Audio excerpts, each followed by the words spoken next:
This is genius. This is Joe Rogan, and you're listening to the Gritty Bowmen. I've never seen so many mullets in my life. No, it's just about feeling good. You had more chins than a Chinese phone book for a while. Man. Yeah, it was bad. Yeah. I mean, he's right. He said, Goonies never say die. We're going. We got this. All right. I was pulling the trigger, but the safety was on. I just Randy Black Eagle. That's it. Boom. That's my. That's how we roll. Just drop the mic and walk away.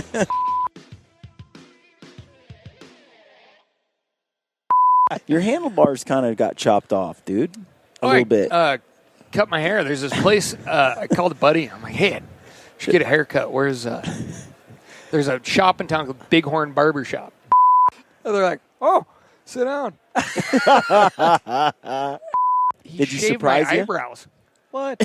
No wonder you look Freaked so me good. right out. Oh, they look good. Don't get me wrong. When was that? I didn't ask or anything. He I felt just violated. Just That's in what happens spite when of he it. goes feral, right? When hunting season starts, nobody knows no where one- he is. Yeah, it is. He won Survival of the Fittest. Remember that show on TV? The Survival of the Fittest? Wow. Yeah, where you go swimming and flying across land and the rivers, run around. It was an ABC She show. won? She won. And that's how Kenton tracked her down. He's like, Yeah, I'll take the winner. yeah, exactly. For To breeding the purposes. spoils. Apparently, aye. Oh, my offspring will be incredible. thinking ahead, were you? you? On this episode of Gritty Bowmen, Mark Brownlee and myself visit with Ryan Callaghan and Kenton Carruth of First Lite at the annual BHA Rendezvous. Since 2007, First Lite Clothing has been dedicated to building the best hunting gear on the market out of the most reliable materials and fabrics. Aron Snyder has been a longtime proponent of First Lite gear, and for good reason. Not only do they make top-quality technical clothing, the company is also ran by some of the coolest cats in the hunting industry. Guys and gals who actually get outside and use their gear. And perhaps most importantly, guys who give back to the hunting industry and to nature by proactively investing in conservation efforts year-round. Kenton and Ryan are the kind of guys you want to hunt with. Entertaining, hardworking, and gritty. If you like the show, please go to our website at grittybowmen.com and subscribe to this podcast and tell your mates and pals about us. Do us a favour and please take a moment to leave us a rating or a review on iTunes or on our YouTube channel. Send your questions and podcast ideas to grittybowmen@gmail.com. If you're listening to this on iTunes, you can see the video version of this podcast on our website at www.grittybowmen.com. They may not know who you are, Kenton. Cal's famous. Cal is. He's a TV guy, the whole deal. Your handlebars kind of got chopped off, dude. A little bit. Cut my hair. There's this place. I called a buddy. I'm like, hey, should get a haircut. Where's there's a shop in town called Bighorn Barber Shop. Okay. And I was just like magically right next to it. And I swing in there, walk in. There's three like 70-year-old guys just in tents on this game district maps talking about where they're going to hunt or where they're going to apply for hunts. I'm like, that's pretty cool. Mm-hmm. They do not say a word. They're the only people in there. And I walk, it's like this big. Yeah. I'm You're like, interrupting some serious shit. That's right. Can I get a haircut? And the guy goes, how big's that sheep on the wall? I'm like, got to pass a test before you can. Yeah, right? So how'd you feel? I was like, well, it's not legal. Good. And they're like, oh, sit down. And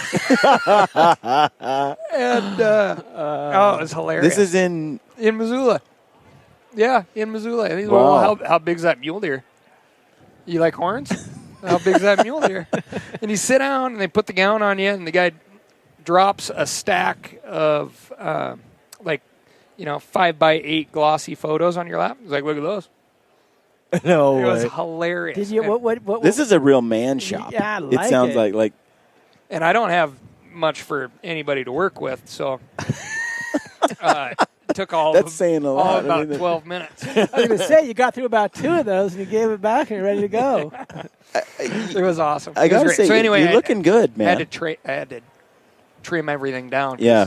I thought I saw you on a recent I think it was a meat eater. Probably the one where you took Steve up to shoot a monster mule deer. And you had your hat off or something, and I was like, well, that's out of control. You know, there's not a lot there, but it's doing stuff. That's what happens when he goes feral, right? When hunting season starts, nobody knows where he is. Yeah, it's certainly not the barber. But they trimmed up your stash a little bit. You know, they did that bother you at all, or did you surprise my eyebrows? What? No wonder you look Freaks so me good. right out. Oh, they look good. Don't get me wrong. When was that? I didn't ask or anything. He just violated. Dude, that should tell you something. You were out of control. He took some steps that for your own good. Brazilian downstairs. What's next?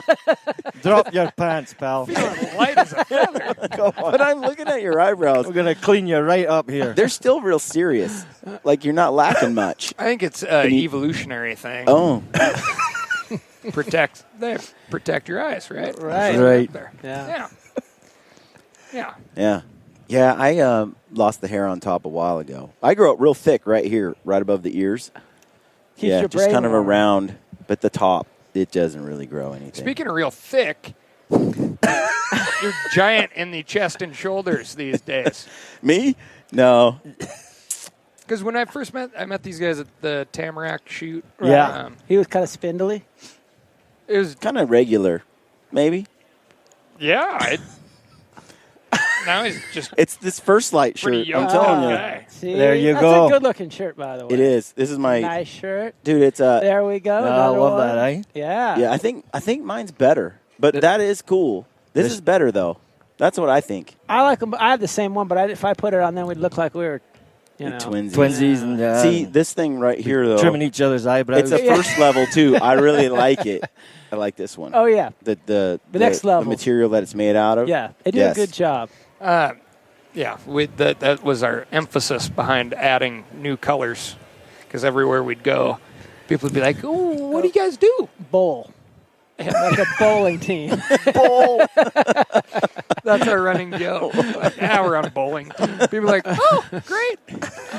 Well, let's get you guys introduced. Folks, welcome to the Gritty Bowmen podcast. We're here with Ryan Callaghan and Kenton Carruth of First Lite. And Ryan's a minor celebrity, TV celebrity. Minor. Major. You're right. I should just call it what it is. I didn't want to embarrass him in front of everybody, but I am embarrassed. He gets stopped on the street. I'm not joking. Really, eh? Yeah, we were flying to SHOT Show, and we were flying to ATA, and we were going to, we were at the rental car place, and the guy's like, Ryan Callaghan. He's like, yeah, so we assumed the guy was going to the ATA show. No, just a random citizen. Happens all the time. It's very odd. Happens all the time. Well, you've been on the Meat Eater program, the Yes, TV sir. show, Yep. a number of times. And I think in my experience, the best episodes are the ones that Ryan has been on. That's my personal. I mean, you were on the one where the moose almost killed Steve. That's pretty cool. That was pretty gnarly. You were on the one where the grizzly or the brown bear charges. I mean, and you guys are like, whoa, and I mean, this bear's coming at you. That's cool. It's almost conflicting. ate Giannis. Was that right? the one with the Cubs? Yeah. I mean, and then you go to the mule deer one, which was you go off after a bear and come back with a deer. They're just the cool ones, man. You trimmed your eyebrows. That's why I didn't recognize Exactly. from the bear one. Yeah. Right. Oh my heavens. Yeah, it's weird. I don't know. Let's talk about Kenton Carruth. But wait a minute. It is weird. How do you react when someone comes up to you and says, "Oh, you're Ryan," and they start talking to you? And Well, I mean, totally honest. Like, You like the signing the breast part. That's cool. I'll tell you, There's a bonus. if you want overwhelming male adoration, emphasis on male, get yourself on a hunting TV show. the my ladies family- don't respond the same. No. You don't have any. All right, so Okay. my family, they're tough guys. I'm like the runt of the litter. I showed Kenton one of my cousins Yeah, last they're night. like They're just 280. giant folks. Right. And you know, it's like my grandpa, his like, I love you is, hey, pal. Right? And so, getting Just went deep there, Grandpa. recognized, Yeah. getting Choked recognized on the street is like an odd. Yeah. It's I don't know. You've seen me try to Yeah, digest it. he gets all It's red. less Yeah. than smooth. So. Yeah, we were just talking about that a few minutes ago. Like, people come up to us now and they're like, "We're such big fans," and they start shaking your hand. Yeah, It's a and they- major compliment. Is Yeah. I mean, awesome. It is. Right? It is. But it's- I feel really. I don't It's know weird. what to say because also, a lot of our listeners hear us every day, right, or weekly. They listen to us hang out in a real casual. Like, it's hard for me to like pretend I'm somebody other than who I am. So they get to really know you personally, and so they feel like they really do know you when they come up, and they kind of do, but I don't know them.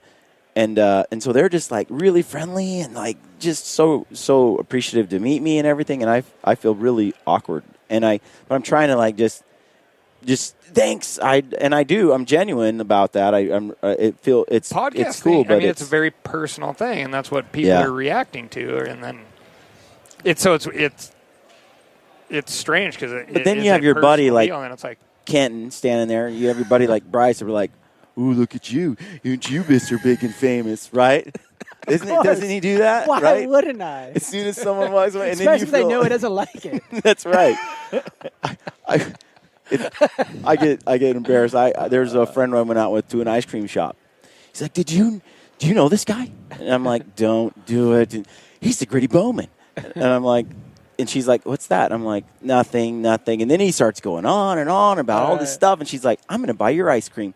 And she buys me ice cream. And I go, and I'm like, this is just really embarrassing. Like, don't do that. Exactly. So looks like you got Yes. Kenton there It's to the best. abuse you like he that. loves it. So Kenton Carruth, Yeah, let's- founder of tell me First about Lite. Kenton here. Kenton was like one of the first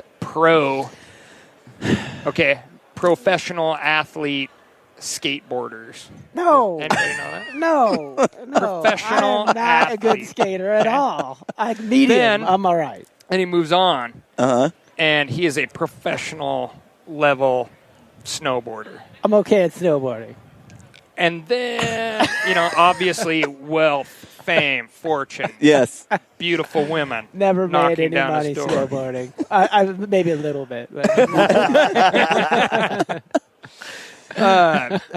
Anyway, founder of First Lite, very, very good dude, and man, like we've talked about it a ton in the past. Yes. First Lite office, hard to find better folks. It's Yeah. a very fun work environment, and Kenton created it. So Kenton and Scott. Scott's my business partner. Okay. Half and half.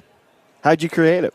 It was funny. I was a photographer before I started First Lite, and I was I had good clients. I had clients like I'd work for Burton, Smith, Scott, Billabong. Yeah. So it was outside all the time. And we're in the outdoor world, right? Right. So we always had super good gear. Every year, When hunters didn't? No.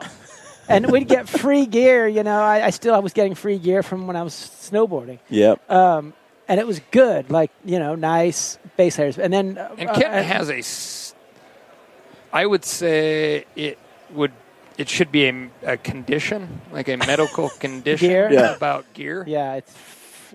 up. That's the medical term. Yeah, no, I like nice, but I like everything to be right. Like I'm not like snot. I don't, like nice cars or whatever. But I like my gear, like whether it be my pedal bike, my motorbike, or my archery stuff. Like I pay attention. Needless to say, so another wool company moved to town, our town. We live in a ski town. So all of a sudden, the entire market is like everybody, all my friends, everybody, we start wearing wool, and as a base layer, thin wool. Yeah. And it's funny because we'd all, grew up wearing poly or capilene or nice layers. Yes. But after wearing that stuff for a winter, for backcountry and everything, I was like, blown away. And then all of a sudden, it's archery season, and I'd go to buy stuff, and I just was like, hey, where can I want to get some camo wool. Like, does not exist. Like, it's no such thing. Especially base layer type camo right, wool. that's what I mean. They other wool. You get like Kings or whatever, but it's like they're some Army surplus stuff. Yeah. So that was 50 it. pounds and when it gets wet. Yeah, right. Yeah. Made to fit everybody that enlists in the military. Right, and some people, still have that idea about wool in their head a little bit. Right. I think that has changed some, like over time, but certainly like stuff like the Sleeping Indian and King of the Mountain, it's good stuff. It's heavy, but if it's butt-ass cold, it's quite effective, But for what we do, and as active as we are, it's all about like mountain clothes, layering systems and this and that. So once we started wearing the wool and we switched basically everybody, like literally in 1 year, everybody was wearing wool from poly after 20 years of wearing some sort of thing. And then for archery hunting, there was nothing. Nothing. And my buddies and I, we were just like, whoa, we've got to like wear a wool, and then we've got to put a camo shirt over it. And when it's hot, it kind of sucks, right? Oh, yeah. So then I was like, this is an opportunity. I just wanted it really bad. Yeah. Like, I want for myself. Right. So then I talked to a guy there, and I said, hey, we should make wool. And it was like, bah. And so then I just started trying to figure it out. And it took me like 18 months of like, working, photographer is a cool job in that when you're busy as hell, but you're only busy probably 5 days a month. You know, so I had tons of time, right? So I just started grinding. Finally, I figured out a place that would print it. And once they figured it out and got it to where it's color fast and UV, away we went. And then so I showed up at SHOT Show with like our entire booth that could like fit right here. Like I showed up like that morning. 3x3 space. No, and I walked in and I said, okay, here I am. I hung it up. I said, open for business. Now it's like a semi. Kenton had the entire First Lite shop in his carry-on. Yeah. No, I'm not even joking. So I had like 5 pieces, I think. 5 Shows pieces up the first year. White's boots. They were my best. That's what, like, I don't know, that was that's my right. boots. I had 2 summers as a logger, right? And so we were over white. That job sucks, by the way. Sorry, logger. I was like, whatever. I use the term loosely. You're going back to photography and snowboarding. Oh, gosh. But no, we whatever. It was logger. We would, we showed up. And then what year was this? This was 2007. Okay. So then we came out with it, and it was cool because most of the guys that had used wool were dying for the product. That's and right. We sold out literally that first year. We were sold out in 6 weeks, right? Yeah. So then we just kept, the next year we bought a little twice more as much and 2 or 3 times as much, and then in 2011 we introduced outerwear. Yeah. That was the first year with outerwear, and it was also. And so in 2010 we hired a super high-end designer. We couldn't even afford. Before we just kind of like get stuff and tweak it.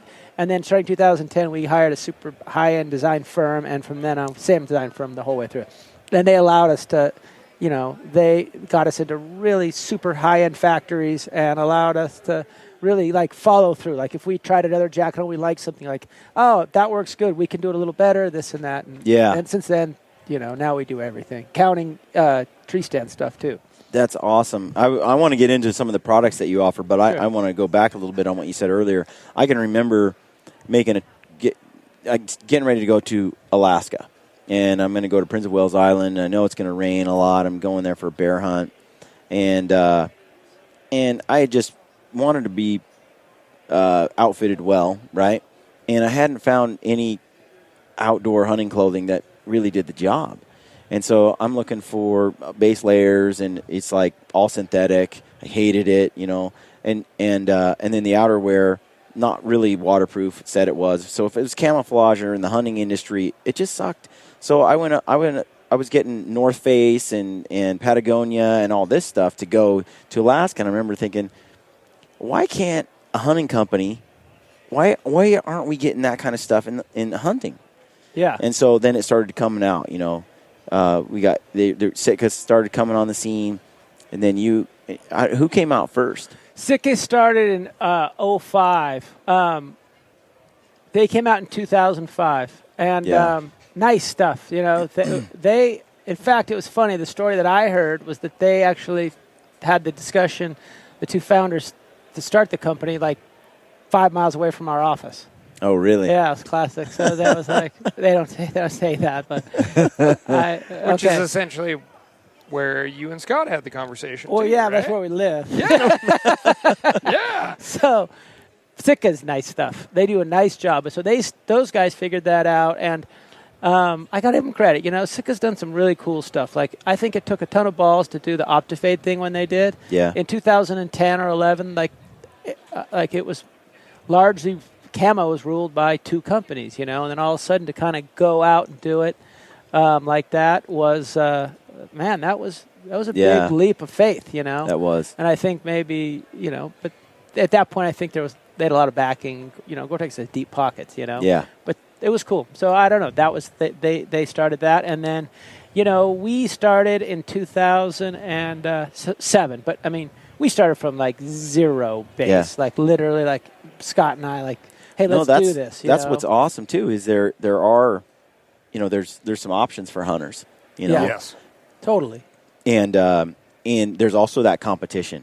Yeah. You know, there's that competition between you and Sitka. I think it's cool because you're friends with the Sitka guys. Yeah. We're big First Lite fans, and so it's pretty cool to get along but still be competitors, and also that competition kind of pushes you guys to improve, and they're pushing themselves to improve, and without a doubt, it's great, you know, and it's cool. Like, for instance, we're at this, you know, the Backcountry Hunters and Anglers, and we were just over at their booth for, I don't know, 20 minutes talking about the conservation, because they're here, we're here, like we're both really trying hard to further this conservation thing, and it's like common ground, you know. They've got a new initiative they're starting. I don't know if I can talk about it yet, but we definitely want to help with that. But, you know, we have parallel goals with that. Like, there's it is really good in that even if we are, you know, competitive on the business front, on the conservation front, you got to kind of align, right? There's no point in all dollars spent are good, but you don't want to spend dollars that offset each other, right? As long as you guys, you know, and who can be the most helpful, that's a great competition to have. Yeah, we were just we're at the Backcountry Hunters and Anglers Rendezvous here in Montana, Missoula, and Cal's old stomping grounds. Yes, sir. That's awesome. I mean, Randy said that there's a lot of people that have lice and ticks here, but other than that, he said, you know, it's not a bad place to visit. It's a common thing. He's almost got rid of them. So, but what seriously he was talking that's about. That's where the eyebrow shaving came. That's right. That's what it was for. Lousy. Go ahead, sorry. But he was saying that, you know, we're talking about conservation, and we had Jeff Spizzotti. Yeah. Spizito. Yeah. Spizito, Dude, yeah, without it's the E. Italian. Spizito. Yep. And don't trust him. Shifty, is he? No, just the Italian. No. I heard the same thing about the Irish. Wait, we're Irish. Yeah. Oh, yeah. This is my old boss, Warren Miller Entertainment, Fiacre Stokes, Fig. It was the epitome of, you know, he'd send folks out on the road with the ski film tour, and we were doing ski film tours, working in Boston. And we'd been all over the country, right? And the only phone call I ever got from the man while working on the road, land in Boston, Callaghan. Yep. What's going on, Fig? He's like, you boys all right? Yep. You landed in Boston. Yep. He's like, well, don't go up the north side. He's like, you can't trust those frickin' eye ties. He did not say that. Yep. And phone call over. Never heard from the home office again. Yeah, the mafia. There's mafia. Oh, bloody hell! Anybody from Italy's not watching anymore, are Yeah, they? exactly. All right. So there's this. He's talking about conservation, right? Randy is, Right. and he's saying, "Hey, you know, Jeff is talking about 2%. Yeah, 2%. No, that's for what, conservation. So it's out. Yeah, that's Yep. what it's out. Yeah, Right on. Yep. Yeah, Exactly. He's got the website up, he was telling us. Perfect. Yep. So we were talking about that a little bit. Randy and him came on, and they both talked about it a little bit. But I think it's super cool to have that whole thing out there and to be able to know, okay, this company is actually engaged in conservation. And as a consumer, that's a big deal to me. I want to support the companies that are out there supporting the future of hunting and wildlife and wild places. So it's pretty cool to have that out there. And you guys, just this year, got recognized for your conservation efforts. Yeah, that was cool at the SHOT Show at the for Outdoor Life and Field and Stream. It was a big deal. Tell us about that. Open Country Award. Open Country Award. And it's the only second company. They have a couple different categories, but the category that we won was the corporate category. And I think we were only the second company to win it. Very fitting. We're very corporate. Very corporate. Out of your garage. Very corporate. We do have a garage in the office, and that's where most of us spend our time. True story. But no, it was a big deal. It's probably one of the biggest kind of conservation awards in our industry. It was a very cool pat on the back. There's kind of some bitter and some sweet in there too, because you realized, and there were actually just recently a couple of articles. One was in Forbes and one was in Outside, I think, on why aren't companies doing this? That's what. And man, it was so wild. So we host this kegger at SHOT Show. I mean, this is really what it is, but it's a cocktail hour, or a social hour, or something. But it's with backcountry hunters and anglers at our booth at SHOT, and it's probably my most fun part of SHOT Show because it's just like this. There's a lot of super cool people come out of the woodwork, and they're all like-minded, and it's great. And I talked with a bunch of representatives of different conservation organizations that showed up, and we talked about the award. And I was like, I don't know, I don't know if it's a big deal or not. I think it's cool and doesn't affect how we're gonna continue doing things. And they're like, no, it is a big deal. And I'm like, I thought it was weird that they picked us. I'm sure lots of folks are, and they looked at me like I had a third eye or something. And they're like, shaved eyebrows. Don't. We can see that third eye now. Exactly. They're like, don't you know? I do a comb over. So many companies in that room have a flat out, no money going out the door policy. They don't even have the conversation. Well, and I just couldn't. I was like, what? And they're like, well, that's how you got recognized, because you guys actually do stuff. And you know how weird it is that, I was talking with the guys from Pheasants Forever. They're like, you know how weird it is, how strange it was for us to be solicited instead of the people from Pheasants Forever doing the soliciting. Because I called them. I'm like, hey, we support you guys all over, and I want to put you on our website and let people give you money off of our website. And they're like, what? It's bizarre. Shocked. Yeah, exactly. What do you want to do? It's like telling a cop the truth. Wait, you were going that way. You're right, officer. Give me the ticket. 92. Would have hit 93, but you got me. So that was very eye-opening for me. And like I said, it was a little bittersweet because no fun winning the competition when there's no competition, right? Bittersweet. But, and it's not just, we talked about this last night with Randy. It's not just money either.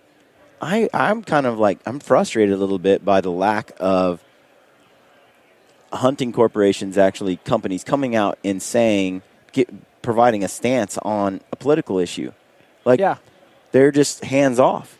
You can't risk alienating your any segment of your small niche of the market. And listen, if we don't agree on this public lands thing, Brian, there's no point. We can't be friends. I mean, that's really what it comes. I mean, if we don't support public lands and conservation and making sure this stuff's out there, and we take your money for gear, that's like stealing from you. Yeah. Totally.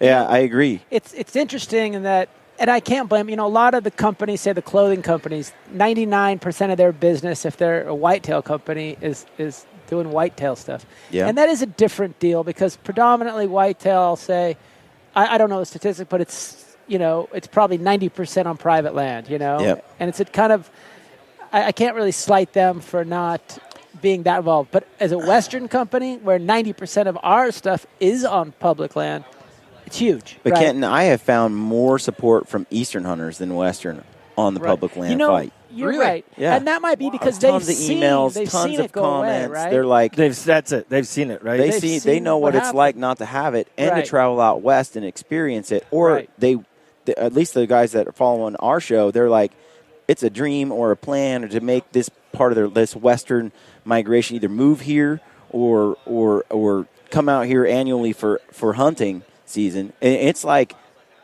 they see the value in it in a way that Westerners take it for granted. Yeah. It's like, and I've got more pushback from people because we came That's out cool. and we've talked about this stuff.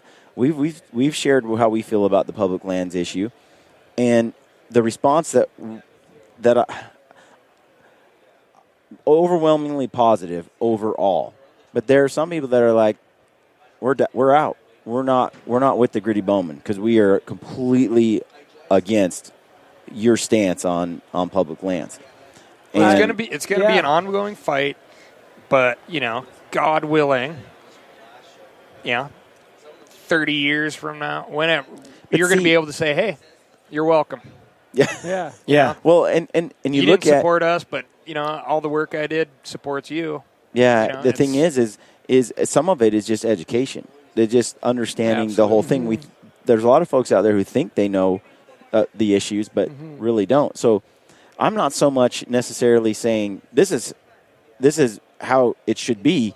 I'm just saying here's the track record of states managing land. Here's the track record of it in federal hands, and here are some possibilities that might and give that information out.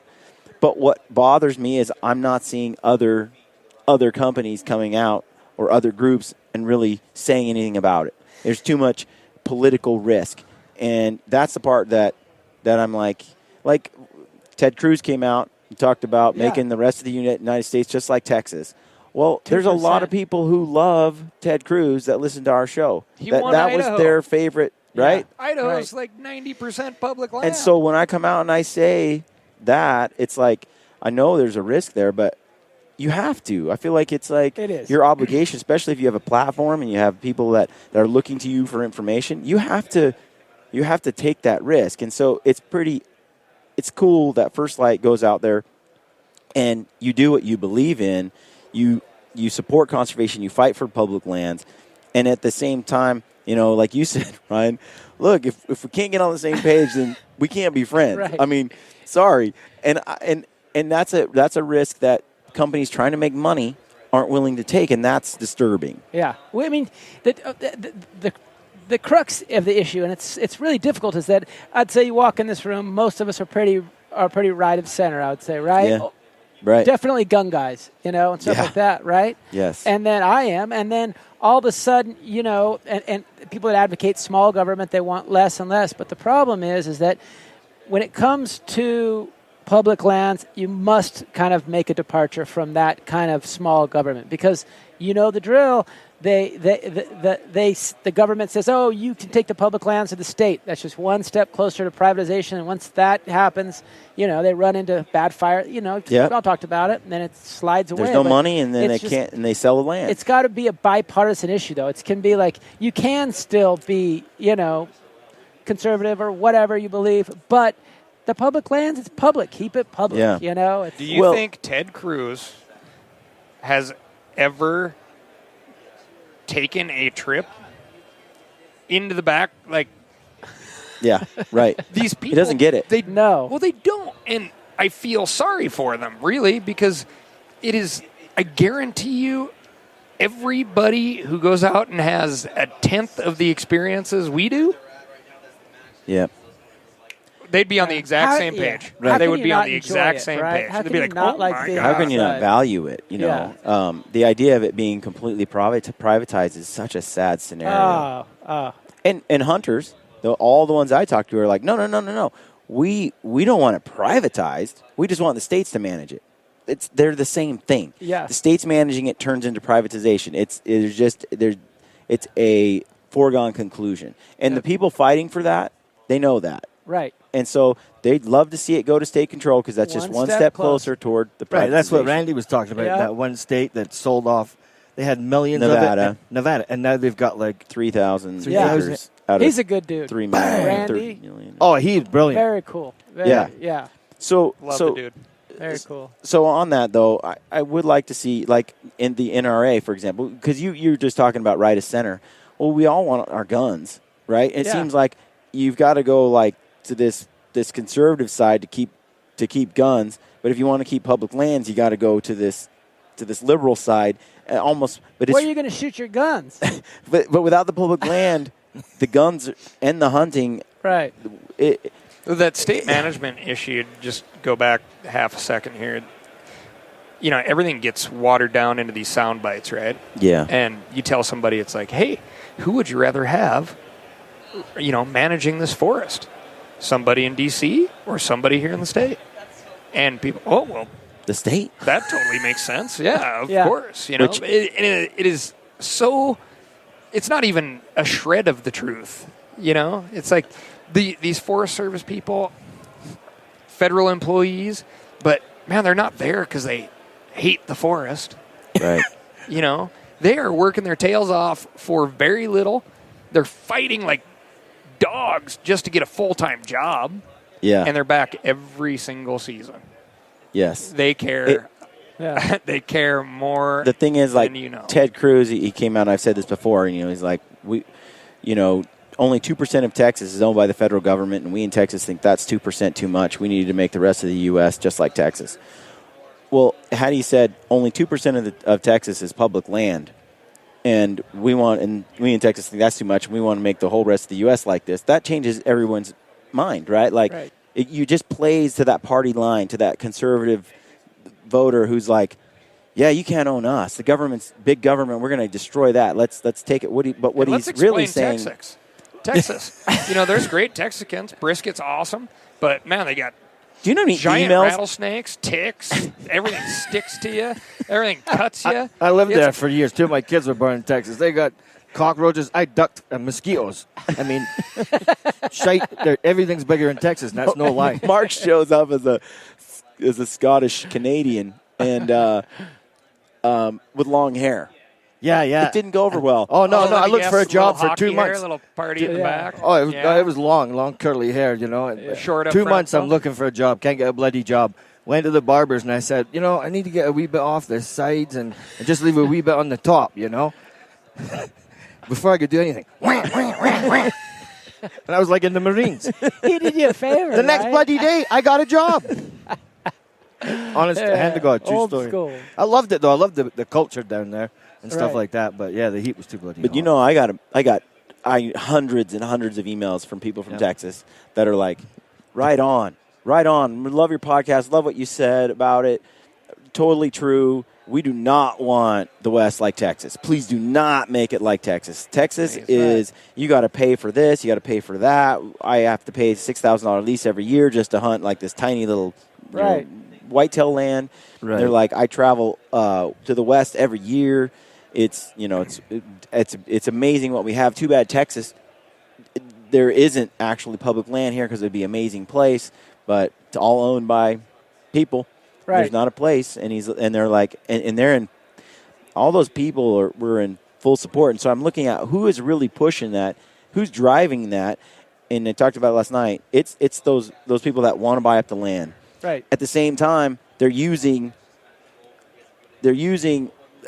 deceptive means to trick like unaware people like me and Mark who are like, yeah, he's making it sound like we're going to keep our public lands. Right. He's not Oh, not yeah. really telling you the truth that the goal here is to privatize it. And so it's been a long battle, but these are the sort of things like, where's the NRA on this? They got some power, they got some backing, they got some sway.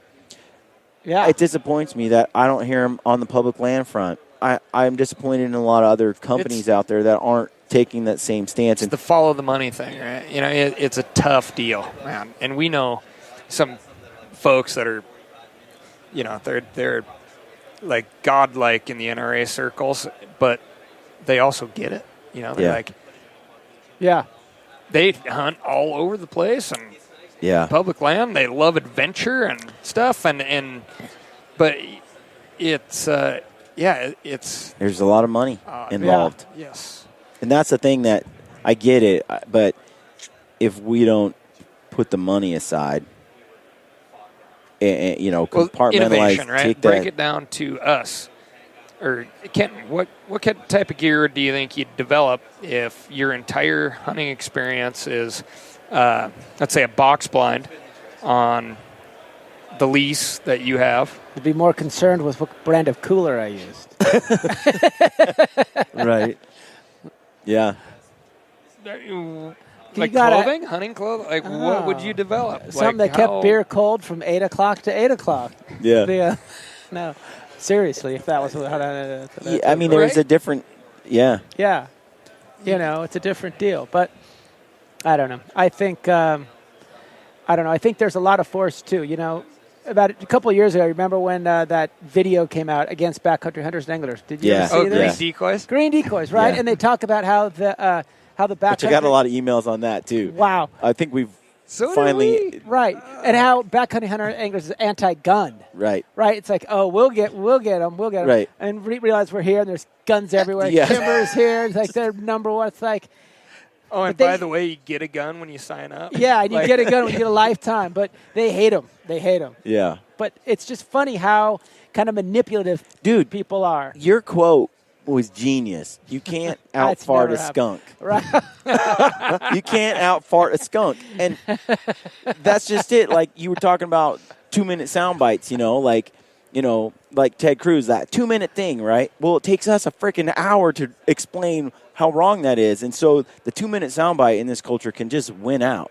So if you just lie, unfortunately, it pays off fairly well. Yeah. If you're doing decoy, just lie about 10 things. Right. And quick little sound bites. Yeah. And then everybody buys it. And then you got to reverse it. Right. It's a full-time job trying to well, actually, there's this and put context around it, and you lose people like that. Right. Something I think about often right now with politics and everything going on, and I don't have an answer to it at all, but like everything in my life, very anecdotal. So I went to the University of Montana. I was a terrible student.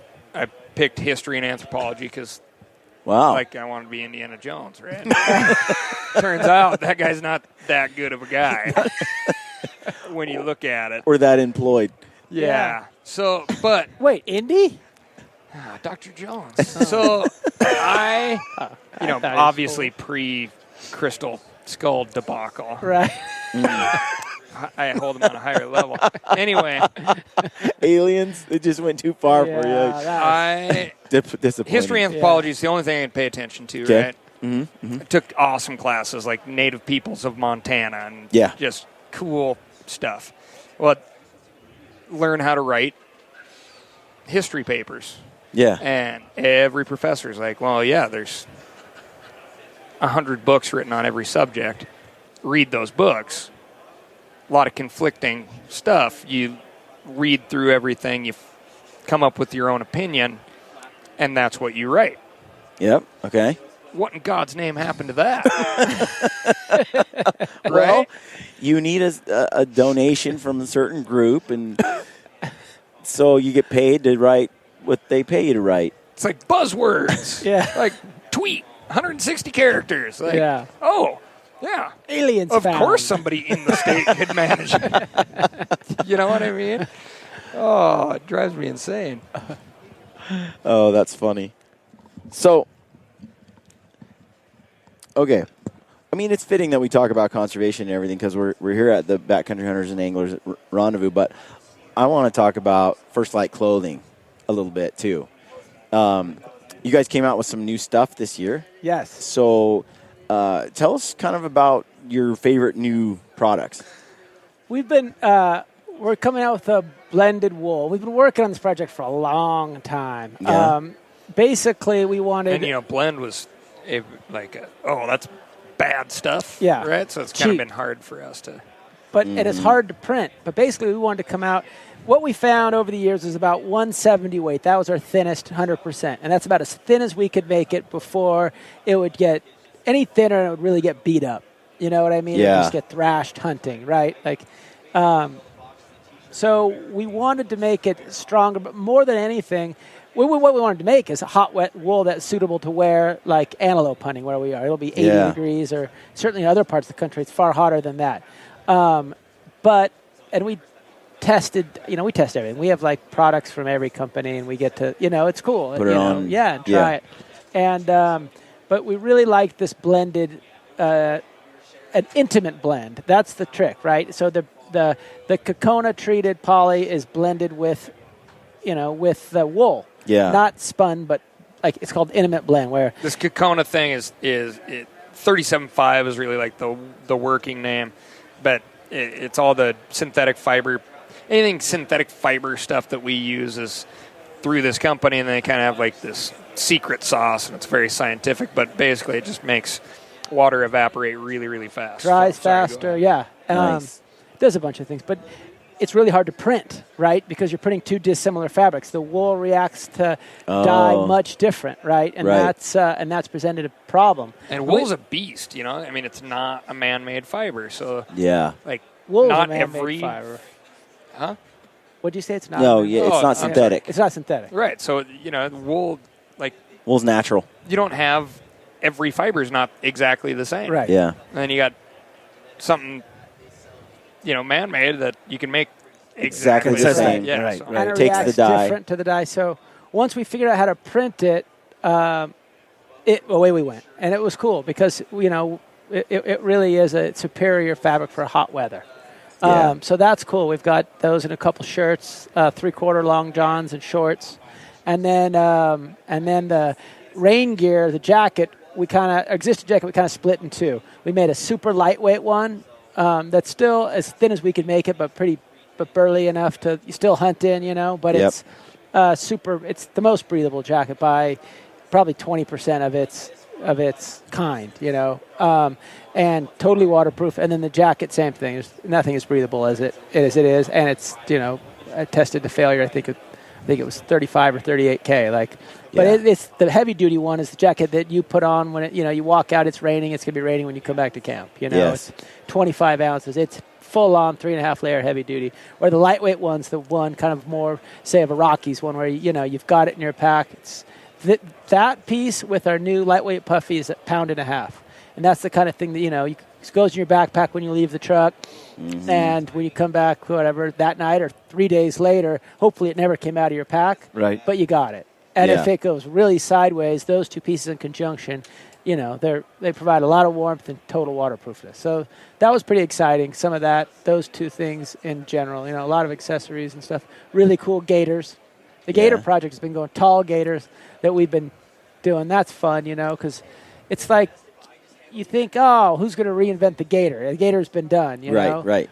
But there's a lot of subtle things, that go on. Yeah. Our and you product can- meetings it'd be very entertaining to be a fly on the wall Oh, because yeah. there's a lot of passion in that room. A lot of And, swearing. Oh, that's funny. it's like I want this. Yeah. Kenton, like talking about this giant puffy jacket that I'd have and love.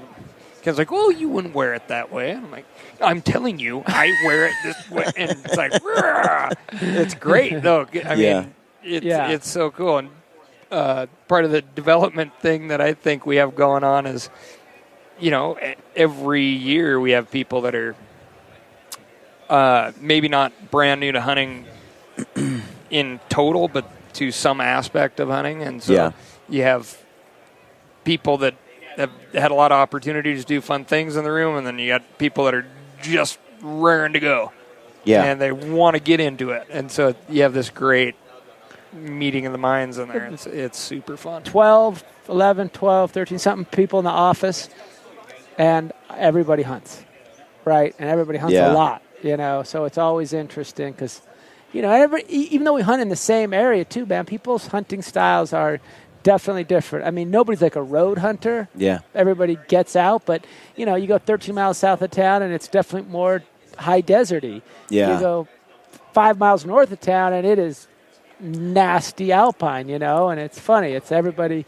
They'll come up with an idea, and you're like, what the hell? And then all of a sudden you realize, like, that's a great idea, even though I might not, you know, use that. People do not believe us at all when you're just kind of talking about like the normal day-to-day stuff. Like when we all started showing up here in Missoula for the rendezvous, you know, my phone's blowing up and people are like, oh, what do you? I'm like, oh, our CFO Greg, he just got out of a backcountry ski trip and they're like, that's your CFO, and you're like, oh yeah, and you're like, slipped and fell on his crampons, and you're like, what? And, you know, it's dude, I'm talking to you guys. funny. I'm like, let's do this podcast, and Ken's like, well, I'm going fishing. I'm like, okay, when are you gonna be back? Well, I'm like, all right, let's do this now, because it seems like every time we're together, you're gonna go off and do something like fishing or scouting or hunting or glassing, or it's always. You need to get a sweat in. You know, you gotta sweat. That's true. And then you got to fish. Yes. No, it's really it's true. You guys are out there doing it. If you're not, then you're not. Like, how are you supposed to come up with stuff if nobody? That's just it. Like, you know? Aron Snyder is out all that dude the time. Gets it. Totally. He might get it more than you. Freak of nature. And he's so, out like 100, 200 days. I mean, 200 days. Yeah, 200 days out of the year. Or so. Yeah. I mean, more. Yeah. Or more. But I mean, literally, he goes out, he does his thing, and he and I have all these conversations where he's like, yeah, I got this, and this rain jacket from all these different companies. I did this to him. This is the best one.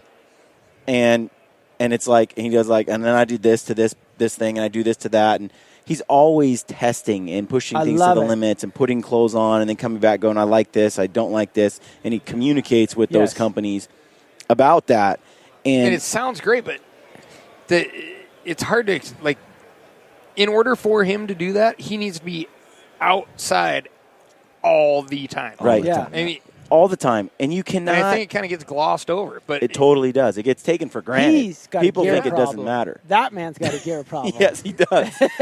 He makes me look like it's So, like Coors Light. He's like a hit of acid. That guy. I know. He's next level. Because we're like, you know, he's a heavy part of Gritty Bowmen. You know, and more all the time, and we're talking about companies that we're working with, and he's passionate about gear and the people behind them as well. And you and Aron have been friends for a long time. Yeah, he's, you know, it's invaluable. And he's like, well, I'm going to wear this. I'm like, great. You know, we have another guy in Hawaii, this guy Ryan Senpei, right? He's a traditional, just super passionate guy, right, about hunting. And he will be he'll be like, Kenton, you know, this was too hot. I'm going to wear some, you know, mind if I wear? I'm like, wear whatever you want, man. In fact, I'll send you something. If you want to try another product, I'll buy it and send it to you. Like, if we don't hear all the feedback, certainly like for him in Hawaii where it's hot and Totally humid. different. you Yeah. got to come to Totally grips different. with the fact you can't do it all yourself. Right. And all like negative feedback is great because for me, like owning a company, everybody wants to blow smoke up my ass. Zero feedback. Yeah, they're is like, oh, horrible. it's great, it's great. Hey, can I get a pro card? You're like, oh, thanks, man. Like, I thought you thought I was cool. Man. You think I'm an Snyder's asshat. Snyder's not like that. No, hell no. He's not like that at all. I'm not joking. He'll buy stuff. I'm like, He'll call you up and tell you this thing's a piece of crap. yeah, exactly. But that is invaluable, right? Like, so Aaron's already got a full season on all the 2016 stuff, right? Yep. Like, he's been to Mexico. He's been, you know, everywhere. Washington, up in the mountains in the pouring rain, up on hunting rams in that 14,000 feet. Yeah. I mean, so for us, that's critical because if we don't have it out for a full year from a guy just punishing it, we don't want to drop, you know, 5,000 or 10,000 things to come in and think they're a piece of, right? Like, It's always got to get tested, and it subtracts a little in the fact that we're not as quick as we probably would like to be as far as coming out with new products. This year, for example, right, like the rain, everything is so on point and so good, but we found things in this past year using the stuff that we thought was perfect. Like the cuffs on the heavy-duty jacket. And we thought so we're going to miss, like, you're not going to be able to get that jacket for, if you're heading out to hunt brown bear, not going to be available. We missed it. We screwed up. We missed it. But that jacket's going to be, it did the cuffs. suck. We had these neoprene cuffs, right? And we thought it was going to be the greatest thing ever. And they were great. They were phenomenal for about 3 months. And then we were like, well, fell apart. These suck. See, that's just proof positive of what you're talking about, how it needs to go out into the woods, be tested. Totally. Comes back. Then that way you sell it, and it's quality stuff, right? Right. Yeah. Plus you want to talk about passionate, you start talking with the gals that we have testing our stuff. We put together a big women's panel, and talk about some loud voices. Yeah. My God. Is Helen Cho on that? Helen's awesome. Because those gals were feisty, man. Oh, yeah. We heard them on, Meat Eater podcast. Yeah. And then I heard it wasn't Brittany. It's the other gal. Don't mess with Helen. What does Helen do? Nicole. Some form of martial arts? Yeah, Helen's judo. Yeah, she will flip your ass. Because she choked me out. I am not they're awesome a fighter girls. or very good You're at Irish. defending myself at all. Yeah, my face can take a punishing. And Helen's, she's like, yeah, I've been working on this. And you're like, all of a sudden, you're being just pummeled by a 4.5 foot tall Korean gal. Yeah, it's like, you feel manly tough. Then, don't you? Yeah. Every day. No, I heard him on Randy Newberg, Giannis, and I think, is it Nicole? Nicole Qualtieri. I think so. Yeah, she's she does like a writer? lot of the digital media stuff. Yeah. And, for ZPZ West. I was just impressed with all three gals on the show, and they weren't shy about their opinions, and that was great because they are very they're the demographic that genuine women hunters that have genuine feedback, For sure. And they want things, they want a certain way. everything to be right, and they want. So you put this women's panel together, and so we put this women's panel together, and it is, gals from 75 years old in Florida to 16 years old to outfitters to, super, couple weekends a year gal, all shapes and sizes and styles of hunting, and it's very fun. Yeah. Very, very They're fun. serious, though. I mean, they don't like the pink thing was a huge no-no. I mean, we don't. We're a bunch of guys we'll put pink on it. Like if you put pink on, they want every bit. They want to be treated just like men as they should. Yep. Yeah. And they want. What did I hear one of them say? They shrink it and pink it. Shrink it and pink it. Yeah. And then when we showed it for the first time last year at SHOT or at ATA, I can't even tell you. Literally everyone was like, "No pink, I love it." Yeah. They were like, my daughter is the same way. She's like, my options are limited because she hates pink. Right. She hates wearing that pink. She wants Certainly to be treated when you're the same. That's right. Yep. Yeah.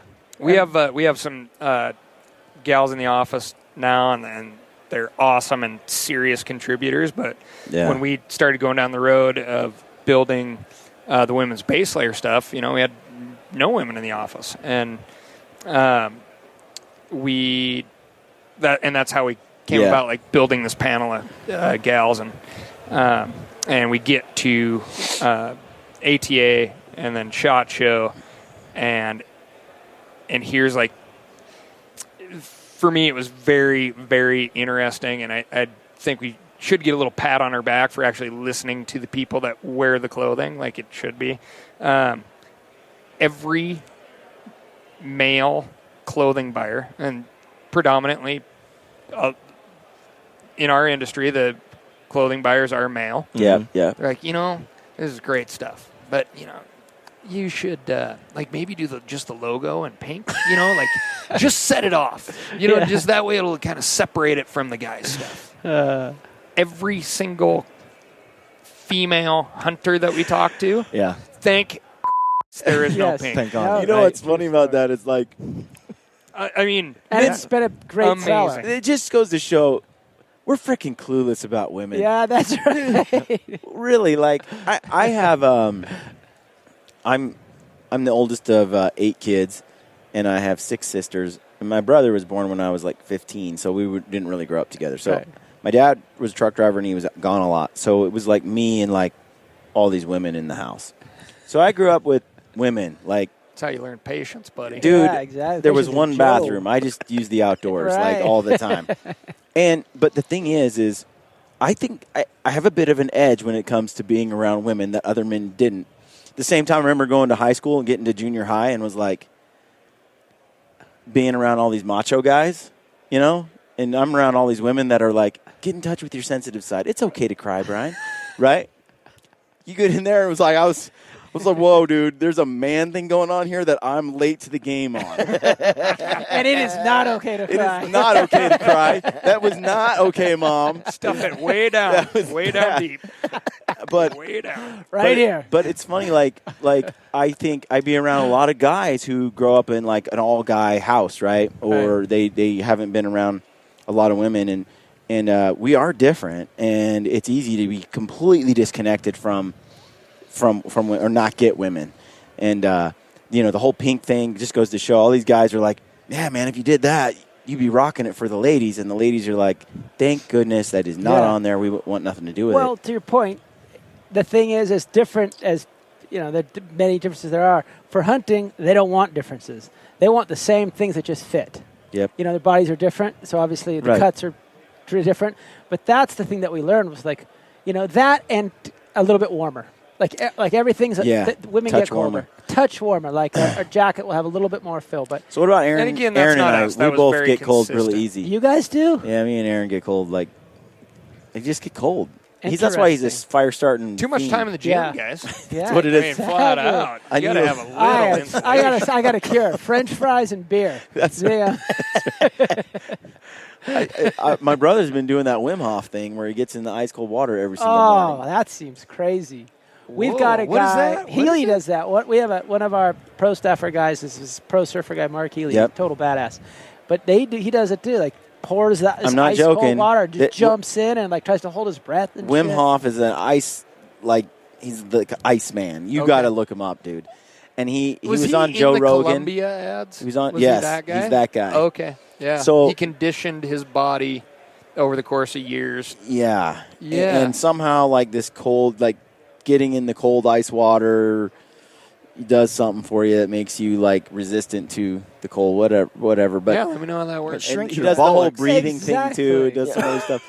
Yeah. But that's intense, right? I don't know if it's going to work, though, but he's been doing it for almost 2 months now. And, dude, I tried. I don't like cold water. I tried. I don't like I'm in walking here, across like, cold neck water. deep in, like, an ice-cold pond. You're supposed to hold it, stay in there for 5 minutes. 5 minutes. Dude, I'm telling you, You're man. I'm with you. Like My 10 brother, minutes. he goes for 10 now. It's nothing, 10? dude. He just goes in 10. That cannot be good for you. Was Nope. it like 35 degrees, right? It's ice cold, right? It's just Yes. barely. Yes. And it is good for you. I don't know. It's like Yeah, hypothermia is bloody it, good. Yeah, for you. it does. exactly. It's something to do with the breathing. And There's anyway, no breathing. that's a whole. It's good for the breath holding, perhaps. I'll tell you right now, like, I grew up on the water. I worked on the water. I did some whitewater guiding, did a lot of fishing guiding, and the whitewater boats in particular, I'd always have somebody be like, hey, I don't really want to get splashed. I want to get wet. And I'd be like, perfect, sit right next to me. Exactly. Not a drop. Exactly. Like, that is funny. I mean, 50-degree water is cold. Like 50 dude, is cold. you're preaching to the choir. Like I said, 35 is it's crazy. But It's he like shows these barely guys see. that are able to go once they get conditioned to this cold water therapy that he climbed Mount Everest in a pair of shorts, no shirt, just a pair of shorts and was boots. your brother married? Does he have a girlfriend? Like what? No, not my brother. Oh. Wim Hof climbed Mount Everest. Oh. But then they're like, you can't do that. Wait. Really? Is this true? He climbed it in shorts? Yes. I got to study this a little. 6 times? Was there any pink climbed on it the 6 shorts? times. And they said, well, you're just a freak of nature.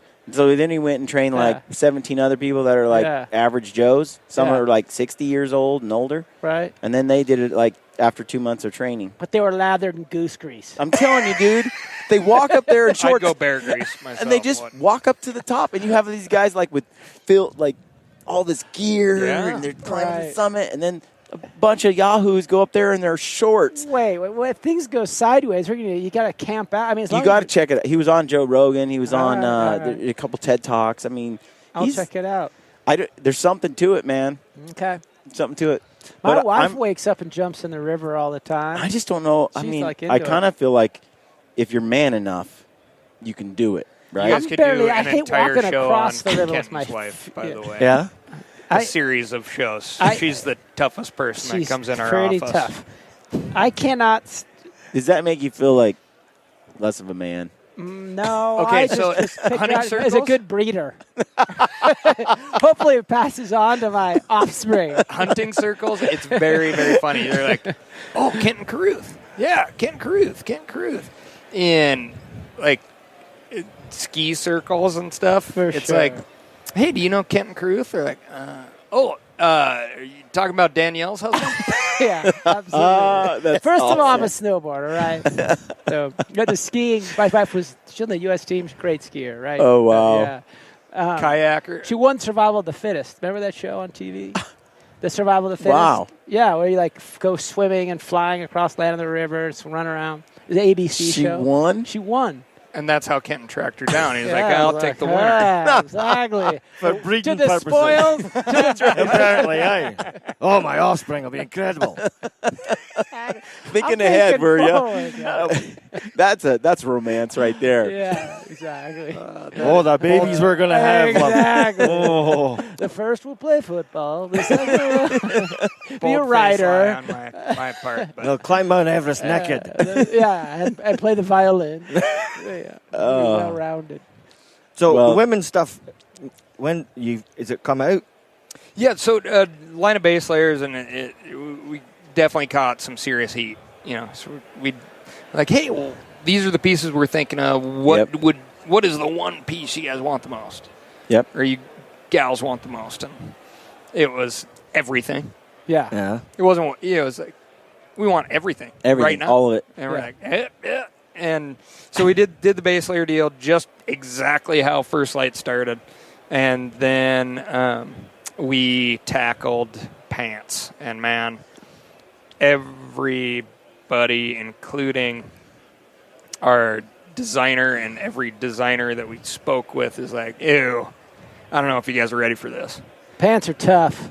And women's fit on pants. And we were sitting in this product meeting, again, very passionate, and I'm like, let's make pants and let's make some jackets and let's get into this whole hog. And it was maybe Kenton or Scott, like, have you ever sat with your wife trying on jeans? It's the worst thing in the of course, world. I know I have not. But They try on like 50 pair, and they narrow it down to one. Yeah, if that. Or Then they go home, they're like, there's nothing here that fits That's me. worse. Nothing. That's the worst. Like, I don't care even if the pair was like super expensive. I'd just be like, victory. We've left with something. But when you're like trying on all that and leaving without anything, you're like, what the hell? What did I just do? My life is passing before me. It's the worst. No, you're dead right. Like, so we worked on my the wife will women's go fit. look for pants, Yeah. and probably 1 out of 5 trips come home with something. Yeah, brutal. Yeah. So we knew we had work cut out for us, but I don't know. We've had very solid feedback thus far. Really? It's crazy. I mean, bizarre. Like, they're super stretchy, which helps a lot. So many times because we And made are like they? 50 What are they pairs. called? I think they're just called corgets. They're just the They're women's just the women's version of the corgets. corget. Alturas guide pant. Excuse me, the Alturas guide. There's no pink on them. No, Because my wife, I've been trying to get her to wear stuff. And she hates pink. Right. Doesn't want to have anything to do with it. Right. Well, that's. We don't hate the color. I mean, we're just They making just want hardcore feel it stuff. more practical. Yeah. They don't want to be talked down No, to that's as what- they that's what it shouldn't is. be. I No, mean, they shouldn't half these women probably walk anybody into the ground, Right. Like Right. the tough as nails, and it's like they don't want. Yeah, they want to fit right, but I wore the guide pants all day yesterday. They're like just comfortable. those Like pants. I don't want to. Those pants. They got the stretch. They just Those feel were good. so hard. It's funny because people don't really realize it, but most high-end outdoor trekking pants are nylon, right? Yeah. But nylon was super difficult to print on. So prior to those pants, or at least that kind of like high-end nylon, most of the pants, the vast majority of pants were always poly. Yeah. The problem with poly is that it's not as strong as nylon. You have to weave it tighter. It doesn't stretch as much, and it doesn't breathe as well. Right. Breathability is But- like the That's King. the It's king. king. But with the nylon, it's hard to print on because it reacts to heat poorly, right? Yeah. So we've been wanting to do pants like that for years, probably 3 years, but we couldn't figure out how to print on it on the nylon. And once we did, that was a big deal. Allows us to make pants that are truly as nice as any pants, at an outdoor retailer show. Like anybody's high-end pants, if ours were a solid color, they are, if not, they're the nicest in the building. Maybe not nicer, but as nice as anything in the building.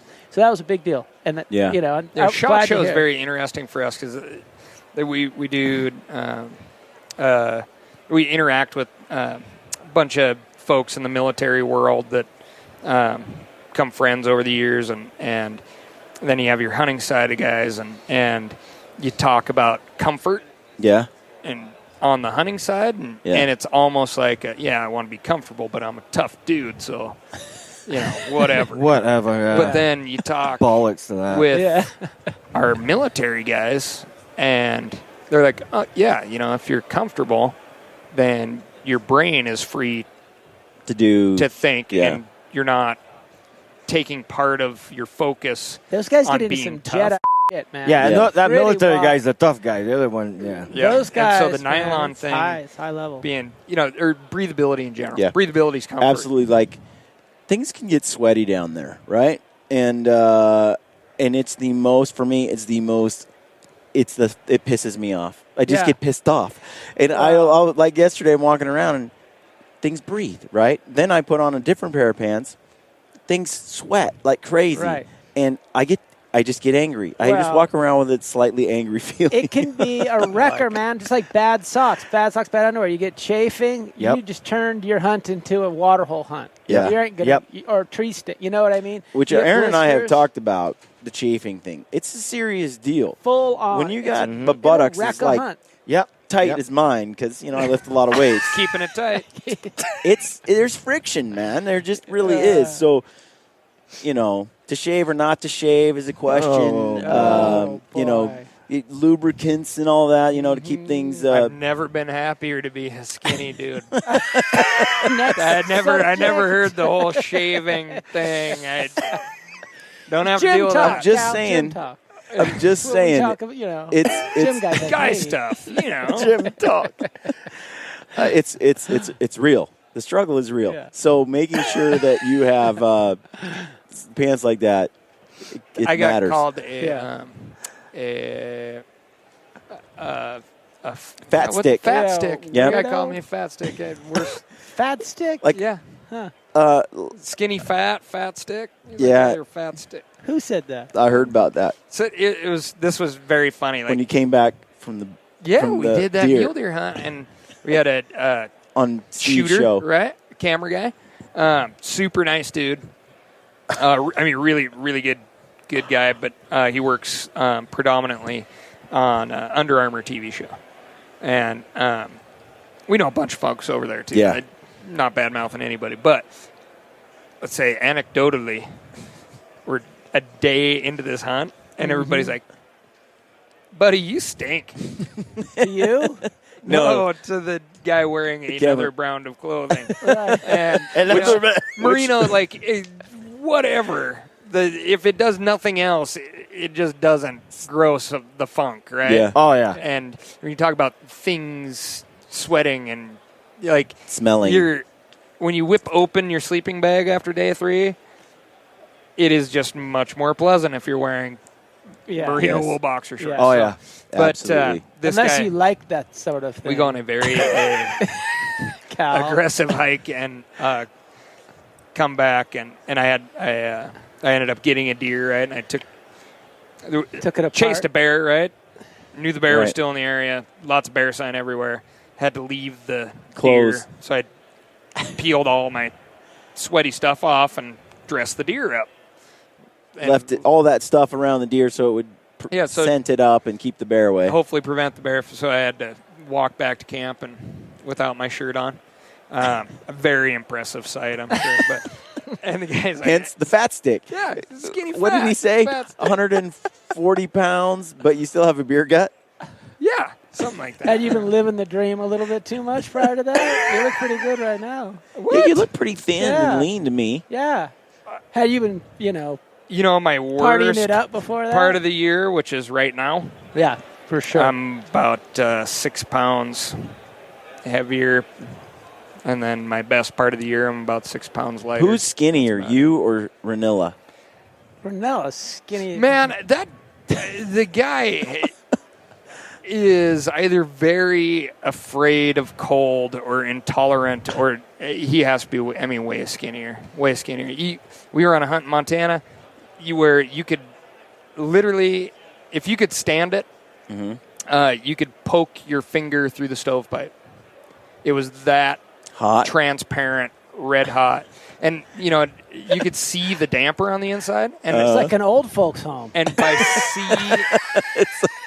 see the damper, I mean you could see the individual little teeny tiny pop rivets holding the little metal flap on the damper together. Like you could see through metal. It was so hot.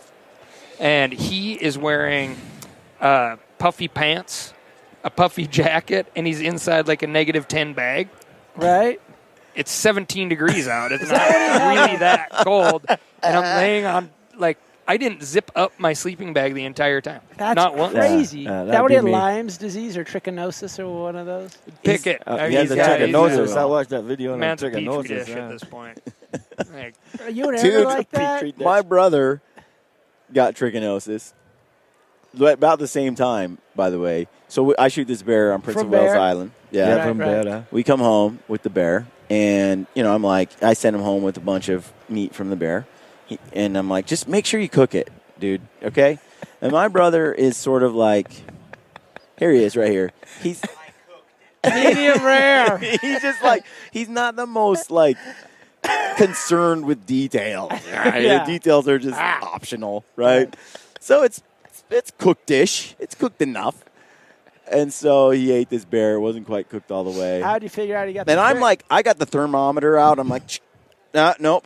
I'm going to go 10 degrees over just in case. That I'm just like, I pay attention. Mm-hmm. He's like, it's brownish. Ate it. Trichinosis 3 weeks later. Sick as a dog. Muscles are cramping up. it's His only back like is doing weird 140 stuff. degrees. That's the difference of about 65 seconds, a minute, 5 seconds. Come on. Dude, he managed to fail, okay? It was good, though, wasn't it? A lot better than that crummy 140 degrees. That's right. So, and then the whole debacle, right? Where do you get the medicine for it? And it was $7,000 for Holy What? bollocks. Yeah, for the a round medicine. for a round of dewormer. That's Where? all it is. In Just New York City? Albon. Same thing happened to Same Walk thing it happened off, to, yeah, They wuss. hand off that to The you in same Idaho. thing- You walk in, they're like, here. The same thing happened to Steve. And so then we're shopping at the veterinarian store, right? And we're looking at the feed store. Oh, no. Same stuff, Did he but it's take not dog- animal grade. Dog trichinosis? So sheep. but you can get the human stuff I was going to say, come down to my from- mom's place. She'll fix you right up. Yeah. You can get it from Canada, Oh, yeah. and it's $60. Yeah, it was $60. Fly up there and just get it. So $60. So he just ordered it, but it's going to be there in 4 or 5 days. And the doctor was like, "You need to take it now." Just fly up So trip to Whistler. he just bought the sheep, the sheep stuff. Took Right. it for a couple of days until the human stuff arrived. But instantly, overnight, after he took the sheep med, it was like, whew. The problem is, it's hard to understand the dosages. Right. versus like the human whatever. And it does say not for human consumption Right. on the side of the I mean, bottle. it's a little Sure. detail, right? Like big deal, Yeah. but yeah, it wrecked him for a while. It's not good. Not good. But so now, yeah, you eat Ranella, you eat my brother Brent, you're gonna get tricked. yeah. It's a risky run. That's a risky run. When the zombies over come, at 140. don't eat him. No. Heck no. They all got tricked. The creepiest part of that is they give you a count, right? They say, Yes, well, this is This is how much is in your tissue. And the cysts are there forever. Like they've laid the cysts and they're just in your really? muscles forever. It's Wow. not coming out.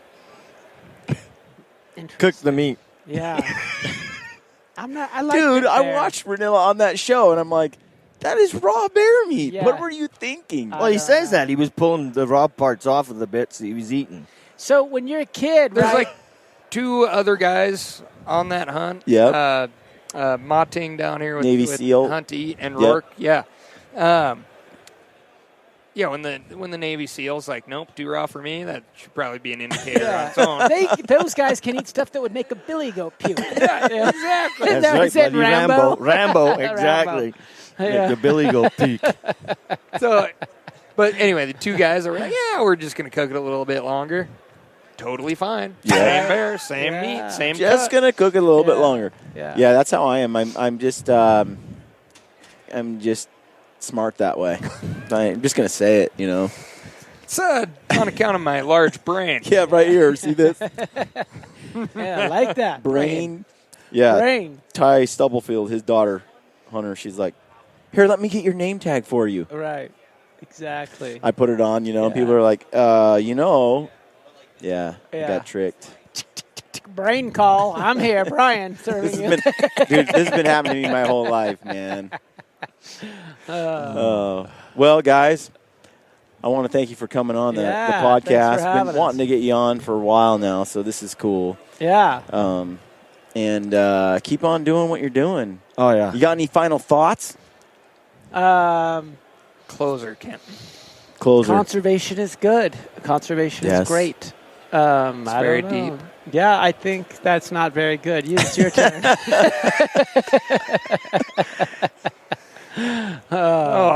We want to close on the conservation thing. I would say, there's a lot of information out there. Yeah. Study up. Yeah. Make an informed decision. Join your local rod and gun club. Just get yourself available to the information that's out there. Yeah, you're not a hippie if you want public lands. Nah. Yeah. Excellent. Yeah. Brilliant. All right, guys, stay greedy. Yeah, cheers. Yeah, Thank you thanks. so much. Thank you, guys. I haven't laughed so hard. Okay, Gritty friends, I hope you enjoyed that podcast. If you did, please take a moment to leave us a review on iTunes, Podbean, or Stitcher. We love reading your reviews. And connect with us on social media if you're on there. Look us up on Facebook and Instagram, and take a moment to subscribe to our YouTube channel so you can receive notifications when we upload new videos. We've got a sweet deal with Mountain Ops. You get 20% off on all Mountain Ops supplements, combo packs, and apparel when you type in the word gritty at checkout. If you're a hardcore elk hunter, or you want to be, go to the Elk 101 website online and check them out. Our friend Corey Jacobson is killing it with some of the best elk hunting information and entertainment on the web. If you haven't heard, we're doing a huge gear giveaway to try and grow and expand the Gritty community on Facebook and Instagram. I asked a bunch of friends to pitch in on this gear giveaway, and they all came through with some awesome stuff. Our friends at Kafaru, Rockslide, First Lite, Phelps Game Calls, One Shot Gear, Mountain Ops, Triple X Archery, Blacktail Outdoors, and Is It September Yet are pitching in some sweet gear for the giveaway. We'll announce all the details in the next few weeks. All you have to do to be entered to win is like our Gritty Bowmen Facebook page and follow us on Instagram. All right, friends, let me leave you with one other quote from Theodore Roosevelt, who said, "It behooves every man to remember that the work of the critic is of altogether secondary importance, and that, in the end, progress is accomplished by the man who does things." We all have a choice. We can be people who do things or people who criticize the work of others. It's pretty simple, really. Get out there and do your thing. Good luck on your hunts, and stay gritty.